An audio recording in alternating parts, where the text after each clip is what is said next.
రాష్ట్రపతి ద్రౌపది ముర్ము నుంచి ఖేల్ రత్న పురస్కారాలను స్వీకరిస్తున్న ప్రవీణ్ కుమార్, హర్మన్ ప్రీత్ సింగ్, మను భాకర్. ప్రతిభకు పట్టం అర్జున అవార్డు అందుకున్న దీప్తి మాంఝీ, గుకేష్, మను, హర్మన్ ప్రీత్, ప్రవీణ్లకు ఖేల్ రత్న. జోకోవిచ్ జోరు రికార్డ్స్లోకి ప్రవేశం. అల్కరాజ్, సబలెంకా కూడా గాయంతో ఒసాకా అవుట్. ఆస్ట్రేలియా ఓపెన్ వాహన పండగ మొదలైంది. భారత్ మొబిలిటీ గ్లోబల్ ఎక్స్పో 2025 ప్రారంభ కార్యక్రమంలో మాట్లాడుతూ ప్రధానమంత్రి నరేంద్ర మోదీ ఎన్డీఏకు ఉక్కు సంకల్పం, విశాఖకు 11,440 కోట్ల ప్యాకేజీ, ఇది 2 దేశంలో నంబర్ 1గా నిలబెట్టే లక్ష్యం.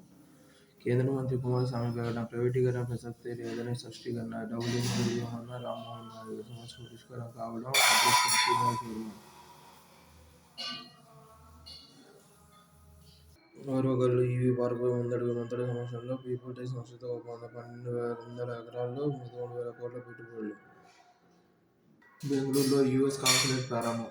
స్పేస్ ఎక్స్ స్టార్షిప్ రాకెట్ ప్రయోగం విఫలం. రింగ్లో పేలిపోయిన పైభాగం. క్షేమంగా తిరిగి వచ్చిన బూస్టర్. లాంచ్ ప్యాడ్ చేరుకున్న బూస్టర్ రాకెట్ శకలాలు.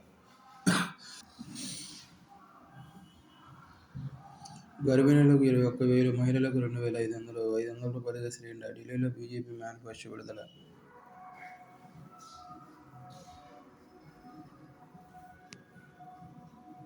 కాల్పుల విరమణకు సై. ఇజ్రాయిల్ క్యాబినెట్ సిఫార్సు. ఏఐలో ఎంతైనా పెడతాము. Brazil $25 million, UAE 78, Bharat 71, America 59, UK 65.